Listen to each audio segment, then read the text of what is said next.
स्वागत है दोस्तों। आज हम हरिशंकर परसाई जी की प्रसिद्ध कहानी इंस्पेक्टर मातादीन चांद पर उसके बारे में जानेंगे कि इस कहानी का मूल तथ्य क्या है। यह कहानी विभिन्न प्रतियोगी परीक्षाओं, असिस्टेंट प्रोफेसर की परीक्षाओं में जैसे हरियाणा लोक सेवा आयोग, छत्तीसगढ़ लोक सेवा आयोग और उत्तर प्रदेश उच्चतर शिक्षा सेवा आयोग में हरिशंकर परसाई जी की कहानियों को लगाया गया है। उसी को ध्यान में रख के हम इसके बारे में जानेंगे। सबसे पहले देखते हैं कि हरिशंकर परसाई जी की यह कहानी किस चीज़ पर बेस्ड है, इसका मूल तथ्य क्या है। तो परसाई जी की यह कहानी भारतीय प्रशासनिक व्यवस्थाओं और उसमें भी पुलिसिया व्यवस्था में व्याप्त भ्रष्टाचार, अनैतिकता एवं मूल्यों की हत्या पर केंद्रित है। यह कहानी, इस कहानी का एक मुख्य पात्र है जिसे इंस्पेक्टर मातादीन नाम से जाना जाता है, जिसके चरित्र का स्पष्ट रूप है भ्रष्टाचार, लूट खसोट, निर्दोष को सजा, निर्दोष व्यक्ति को तमाम हथकंडों से फंसाकर अपराध का हिस्सा सिद्ध करना। उसके चरित्र को समझने के लिए परसाई जी की निम्न पंक्तियां देखी जा सकती हैं।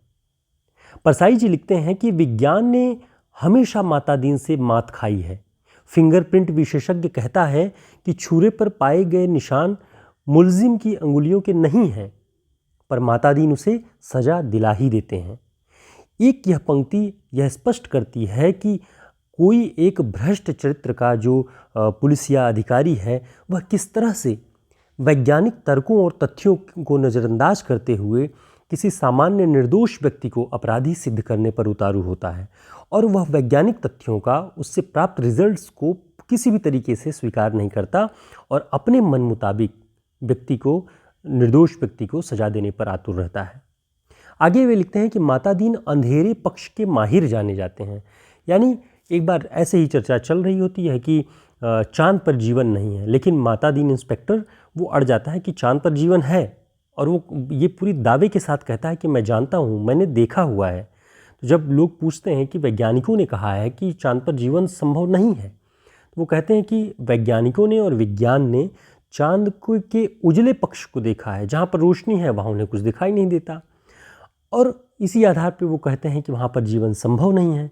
लेकिन वो कहता है कि मैंने चांद के अंधेरे पक्ष को देखा है, मैं वहाँ पर गया हूँ और मैंने देखा है कि वहाँ पर बहुत सारे मनुष्य हैं, जीव संभव है। यानी जहाँ जीवन संभव नहीं है वहाँ भी अपने तर्कों और जबरन तर्कों के साथ मातादीन यह सिद्ध करते हैं कि वहाँ पर ऐसा संभव है। ठीक यही बात वो अपने जो उनकी क्रियाकलाप हैं, जो उनकी ड्यूटी है, उसमें भी पूरी कहानी आप देखेंगे तो आपको यही दिखेगा कि जो अपराधी नहीं है, जिस व्यक्ति ने किसी व्यक्ति की जान बचाई है, उस व्यक्ति के शर्ट पर पड़े खून के छींटों के आधार पे वो केवल एविडेंस ढूंढता है, और लोग कहते रहते हैं कि इस व्यक्ति ने तो एक मृतक व्यक्ति को अस्पताल वो लेकर के गया, लेकिन मातादीन को उससे कोई मतलब नहीं, क्योंकि वह केवल एविडेंस, खून के छींटे चाहता है, और वो किसी मदद करने वाले व्यक्ति के ऊपर मिलता है और उसी के आधार पर उसे दोषी सिद्ध कर देता है। तो पूरी कहानी का ऐसे ही मंतव्य घटनाक्रम चलता है, और आप व्यंग्यात्मक ढंग से देखेंगे कि परसाई जी ने किस तरह से पुलिस व्यवस्था में व्याप्त भ्रष्टाचार को स्पष्ट किया हुआ है। मूलतः यह कहानी भारतीय प्रशासनिक व पुलिस व्यवस्था की लचर व भ्रष्ट चरित्र को व्यंग्य के माध्यम से प्रकट करती है। कथा का आरंभ इंस्पेक्टर मातादीन के चारित्रिक परिचय के साथ शुरू होता है, जहां उन्हें भारत सरकार की ओर से चांद पर पुलिसिया व्यवस्था के में रामराज्य वाली व्यवस्था का प्रसार करना था।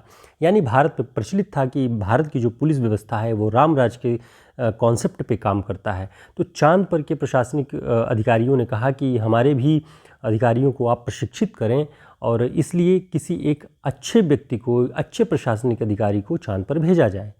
तो भारत सरकार की जो पुलिस मंत्री वगैरह होते हैं, उनको लगता है कि मातादीन से बेहतर कोई व्यक्ति वहाँ पर नहीं हो सकता जो अपने तर्कों के साथ चांद पर पुलिसिया व्यवस्था को भारत जैसा बना सके।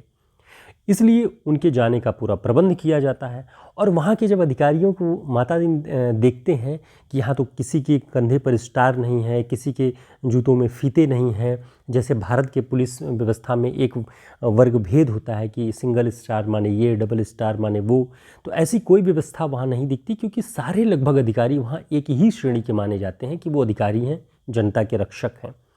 तो और जब पता करता है मातादीन की यहाँ की इंस्पेक्टर की तनख्वाह कितनी है, तो उसे लगता है कि उसे पता चलता है कि 1000 रुपये है।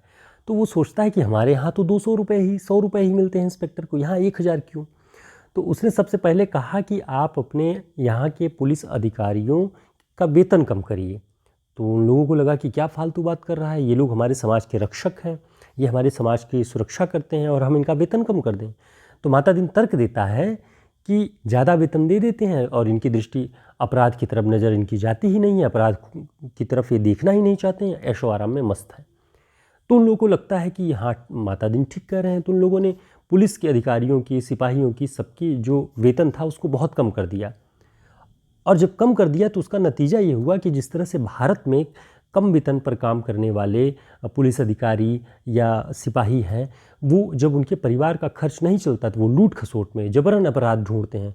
कोई व्यक्ति अपराध में संलग्न नहीं है लेकिन उसे जबरन अपराधी दिखा के, जबरन उसके ऊपर चार्ज लगा करके उन्हें जेल में डालने की प्रवृत्ति जो भारत में थी वही चांद पर बढ़ने लगी। तो इस तरह से कई सारे तर्कों के साथ माता दीन चांद पर पुलिस व्यवस्था में भारतीय पुलिस व्यवस्था का जो चरित्र भ्रष्ट वाला था उसे वहाँ पर लागू करने लगते हैं। किस तरह से जबरन जो चश्मदीद गवाह होते हैं किस तरह से बनाए जाते हैं, पैसे देकर रखे जाते हैं हर एक पुलिस थानों में कि वो अगर 300 केस हैं तो 300 केसों में वो ठेके के तौर पे चश्मदीद गवाह बन जाते हैं। तो ये पुलिस व्यवस्था ऐसे काम करती है, वही सिस्टम उन्होंने वहाँ पे लागू करवा दिया और लोग वहाँ पर भी हैरान हो गए। जबकि चांद पर की व्यवस्था, पुलिसिया व्यवस्था बहुत अच्छी थी, लेकिन जो ये सांस्कृतिक प्रदूषण फैला प्रशासन का, उससे चांद पर रहने वाले सारे लोगों ने विद्रोह कर दिया और पुलिस मंत्री और वहाँ के प्रशासन के विरुद्ध आंदोलन पे उतरे कि इस व्यक्ति को चांद से भगाया जाए, अन्यथा ये पूरे हमारे समाज को, हमारे कल्चर को नष्ट कर देगा अकेला एक व्यक्ति। तो हरिशंकर परसाई जी ने एक पुलिस इंस्पेक्टर के माध्यम से यह दिखाया है कि कोई एक पुलिसिया अधिकारी किस तरह से समाज को दूषित कर सकता है, समाज में भय व्याप्त कर सकता है, सामाजिक मूल्यों को नष्ट कर सकता है। और ये चरित्र किसी एक अधिकारी का नहीं, पूरे पुलिस सिस्टम का देखा उन्होंने और उसी को एक कथा के माध्यम से बुन करके लोगों को दिखाया। और ये कहानी इंस्पेक्टर माता दीन चांद पर बहुत फेमस हुई। और आपको ये कहानी अगर दिलचस्प लगती है तो आप हमें कमेंट करके बताएं।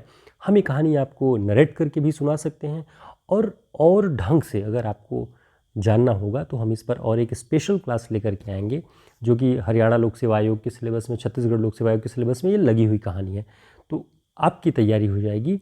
आप अगर इससे जुड़े हुए नोट्स चाहते हैं तो हमारे व्हाट्सएप नंबर जो कि डिस्क्रिप्शन बॉक्स में है वहाँ संपर्क करके आप सारे असिस्टेंट प्रोफेसर की परीक्षाओं के नोट्स भी प्राप्त कर सकते हैं, ताकि आगामी परीक्षाओं की तैयारी में हम आगे बढ़ सकें।